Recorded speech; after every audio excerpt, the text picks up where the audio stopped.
ನಮಸ್ಕಾರ ಎಲ್ರಿಗೂ. ನಾನು ರಾಘವೇಂದ್ರ ಬಿಡಿಗೇರಿ, ವಿಧಾನ ಪಾಠಶಾಲೆ ಮೇಲ್ಮನಟ್ಟಿ, ನವೋದಯ, ಮುರಾರ್ಜಿ, ಆಳ್ಕೆ, ಏಕಲವ್ಯ, ಸೈನಿಕ ಮುಂತಾದ ಪ್ರವೇಶ ಪರೀಕ್ಷಾ ತರಬೇತಿ ಕೇಂದ್ರ. ಇವತ್ತು ಮಕ್ಕಳ ದಿನಾಚರಣೆ. ಇಂದಿನ ಮಕ್ಕಳೇ ನಾಳಿನ ಪ್ರಜೆಗಳು. ಆ ಮಕ್ಕಳಿಗೋಸ್ಕರ ಒಬ್ಬ ಗುರುಗಳು ಪುಣ್ಯಾತ್ಮರು ಒಂದು ಕವಿತೆಯನ್ನು ರಚನೆ ಮಾಡಿದ್ದಾರೆ. ಆ ಕವಿತೆ ನನ್ನನ್ನು ಮನಮುಟ್ಟುವಂತೆ ಮಾಡಿತು. ಆ ಕವಿತೆ ನಿಮಗೂ ಗೊತ್ತಾಗಲಿ ಅನ್ನುವಂಥ ಉದ್ದೇಶದಿಂದ ಆ ಕವಿತೆಗೋಸ್ಕರ ಈ ವಿಡಿಯೋವನ್ನು ಮಾಡ್ತಾಯಿದ್ದೀವಿ. ಏನಂತಂದರೆ, ಈಗಿನ ಈ ಕಲಿಯುಗದಲ್ಲಿ, ಈಗಿನ ಈ ಅವಸರದ ಜಗತ್ತಿನಲ್ಲಿ ವಿದ್ಯಾರ್ಥಿಗಳು ಬದಲಾಗ್ತಾ ಇದ್ದಾರೆ. ವಿದ್ಯಾರ್ಥಿಗಳು ತಮ್ಮ ಜೀವನ ಶೈಲಿಯನ್ನು ಬದಲು ಮಾಡ್ಕೋತಾ ಇದ್ದಾರೆ. ತಂದೆ, ತಾಯಿ, ಅಣ್ಣ, ತಮ್ಮ ಯಾವುದೇ ಸಂಬಂಧಗಳಿಗೆ ಬೆಲೆಯನ್ನು ಕೊಡದಿರುವಂತಹ ಮಲೆನಾಡಿನಲ್ಲಿ ಸುಮಾರು ವೃದ್ಧಾಶ್ರಮಗಳು ಪ್ರಾರಂಭವಾಗ್ತಾ ಇದ್ದೀವಿ ಅನ್ನೋಂತಹ ವಿಚಾರ ನಮಗೆಲ್ಲ ಗೊತ್ತು. ಅಂತಹ ದಯನೀಯ ಸ್ಥಿತಿಗೆ ನಾವು ಬರ್ತಾ ಇದ್ದೀವಿ.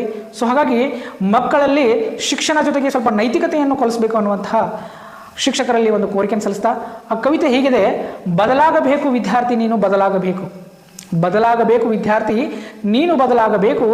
ಬದಲಾಗುವುದೆಂದರೆ ಕೇವಲ ಅಂಕ ಗಳಿಸುವುದಷ್ಟೇ ಅಲ್ಲ. ಬದಲಾಗುವುದೆಂದರೆ ಕೇವಲ ಅಂಕ ಗಳಿಸುವುದಷ್ಟೇ ಅಲ್ಲ, ಅಂಕಗಳನ್ನು ಮೀರಿದ ನಡತೆ ನಿನ್ನಲ್ಲಿರಬೇಕು. ಬದಲಾಗಬೇಕು ವಿದ್ಯಾರ್ಥಿ ನೀನು ಬದಲಾಗಬೇಕು. ಬದಲಾವಣೆ ಎಂದರೆ ಕೇವಲ ವಿದ್ಯೆ ಕಲಿಸುವುದಲ್ಲ, ವಿದ್ಯೆಯನ್ನು ಗಳಿಸುವುದಲ್ಲ, ವಿದ್ಯೆಗೂ ಮೀರಿದ ವಿನಯ ನಿನ್ನಲ್ಲಿರಬೇಕು. ಬದಲಾಗಬೇಕು ವಿದ್ಯಾರ್ಥಿ ನೀನು ಬದಲಾಗಬೇಕು. ಬದಲಾಗುವುದೆಂದರೆ ಕೇವಲ ಮಾತು ಕೇಳಿ ಬಿಡುವುದಲ್ಲ, ಆ ಮಾತನ್ನು ನಿನ್ನ ಮನಸ್ಸಿನಲ್ಲಿಟ್ಟುಕೊಂಡು ಮೌನದಿಂದ ಜಯ ಸಾಧಿಸುವ ಛಲ ನಿನ್ನಲ್ಲಿರಬೇಕು. ಬದಲಾಗಬೇಕು ವಿದ್ಯಾರ್ಥಿ ನೀನು ಬದಲಾಗಬೇಕು.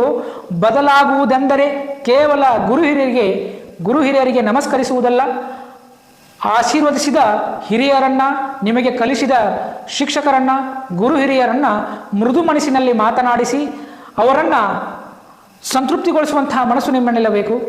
ಬದಲಾಗಬೇಕು ವಿದ್ಯಾರ್ಥಿ ನೀನು ಬದಲಾಗಬೇಕು. ಎಂತಹ ಕವಿತೆ!